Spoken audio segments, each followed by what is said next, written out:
Expressions ان کے بڑے خراب ہوتے ہیں اور وہ کہتے ہیں کہ جی ہمیں نہیں بات کرنی سیاست پہ. وہ جو ہم اپنی سلینگ لینگویج میں بولتے ہیں کہ بھاڑ چولہے میں جائے, تو آج کل لوگوں کا جو بیہیویئر ہے وہ ایسے ہی ہو گیا. بٹ اینی وے واپس آتی ہوں. فیصل صدواری عامر خان کو ذمہ دار ٹھہرایا ہے جنرل صاحب نے, اور اس کے ساتھ انہوں نے کہا ہے کہ خلیج مزید بڑھے گی. خواجہ صاحب کہتے ہیں کم ہوگی.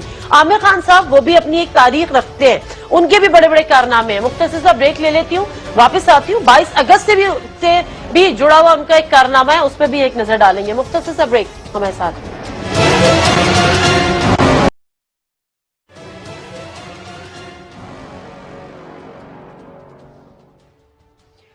جی ناظرین, اس سے پہلے کہ میں خواجہ صاحب کی طرف جاؤں اور رسپونڈ کریں کہ جنرل صاحب جو ذمہ دار ٹھہرا رہے ہیں فیصل سبزواری کو اور عامر خان کو. عامر خان صاحب کے جو کارناموں کا میں ذکر کر رہی تھی, ویسے تو بہت تاریخ بھری ہوئی ہے, لیکن 22 اگست کو وہ کیا کہتے ہوئے پائے گئے تھے, اور اچانک آج ان کے اندر اتنا حب الوطنی کا جذبہ جاگا ہے, جگایا ہے یا نہیں جاگا ہے, ظاہر کر رہے ہیں. کیا کہہ رہے تھے 22 اگست کو, کس طرح سے پرووک کر رہے تھے, تمام تر حالات کے ذمہ دار ہم انہی کو سمجھتے ہیں. سنیے گا.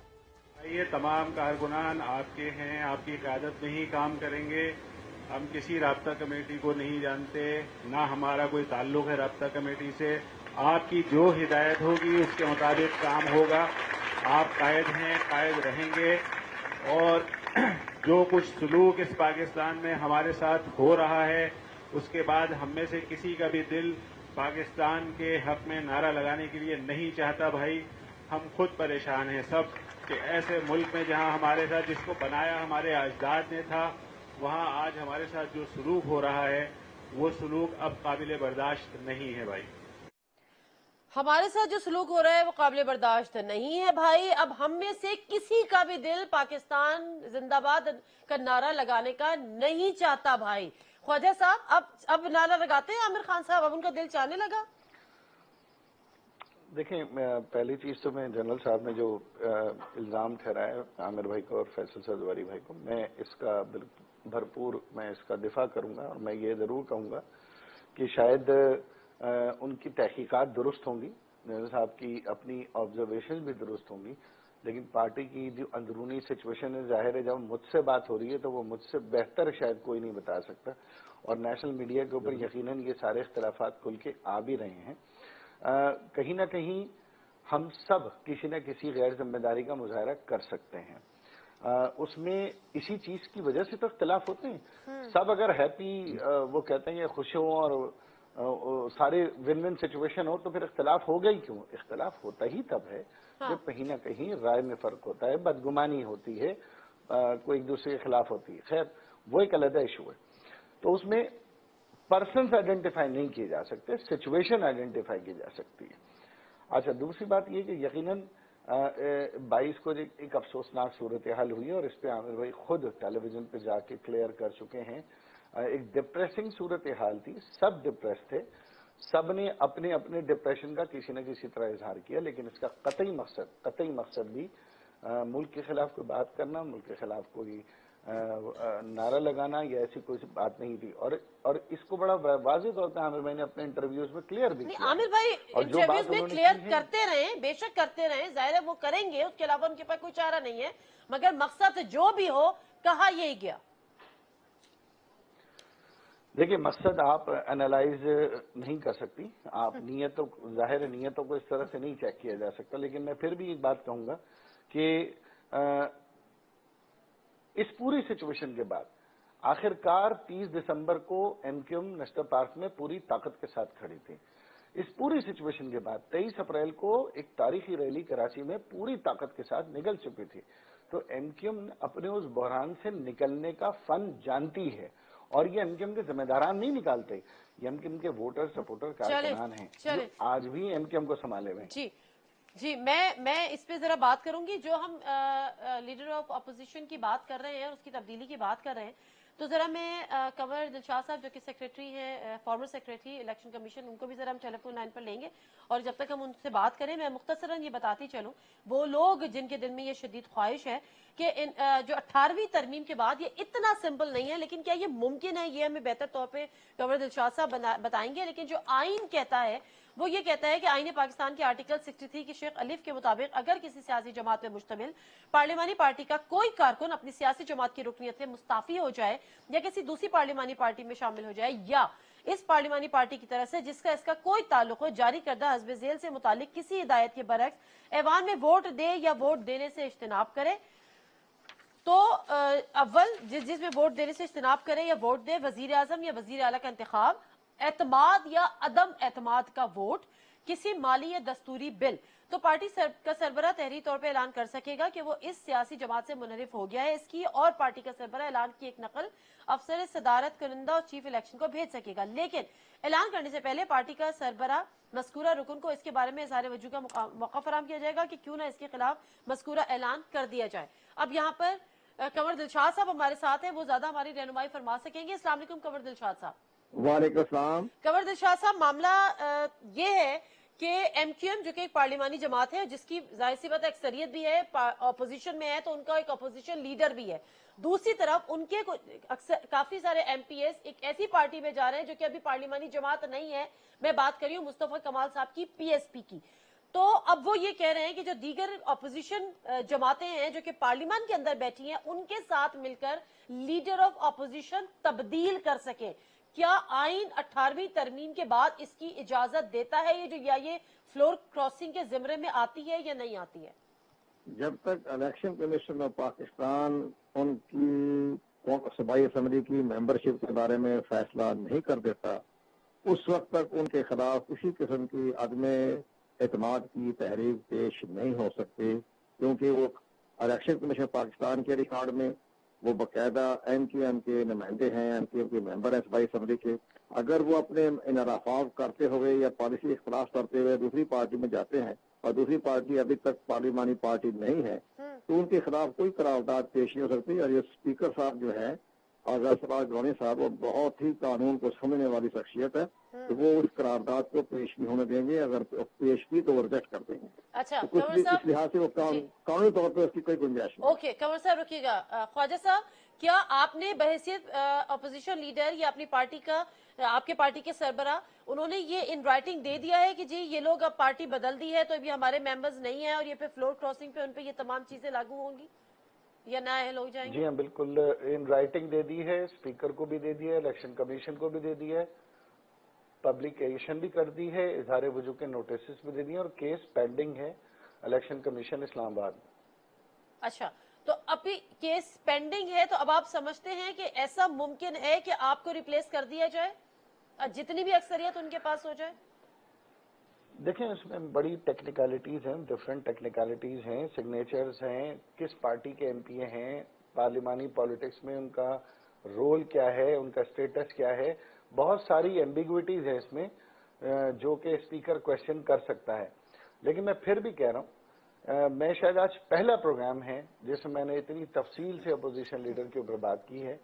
مجھے میری ذات کو بالکل نہ میری پارٹی کو اس بات کی فکر ہے کہ کسی بھی طریقے سے منورنگ کر کے آرٹیفیشل طریقے سے اگر اپوزیشن لیڈر چینج ہوتا ہے تو ہم بالکل ریزسٹ نہیں کریں گے. ہم آئینی قانونی پوزیشن سمجھتے ہیں اور اگر کبھی ایسا ہوتا بھی ہے تو ہمیں کوئی فرق نہیں پڑتا. چلیں, میں پروگرام کو ختم کرنے سے پہلے ذرا جنرل صاحب آپ سے جانوں گی کہ کراچی کی سیاست کا, سندھ کی سیاست کا, سندھ کی شہری علاقوں کی سیاست کا آنے والے وقت میں آپ مستقبل کیا دیکھ رہے ہیں؟ کیا پی ٹی آئی وہاں پہ جگہ بنانے میں کامیاب ہو جائے گی؟ خان صاحب وہاں سے الیکشن لڑنے کا اعلان کر چکے ہیں. پی ایس پی میں جس طرح سے لوگ جا رہے ہیں تو وہاں پر کیا پی ایس پی کا کوئی فیوچر ہے؟ تو ایسے میں پھر ایم کیو ایم کہاں کھڑی ہے اور کھڑی بھی ہے کہ نہیں کھڑی ہے؟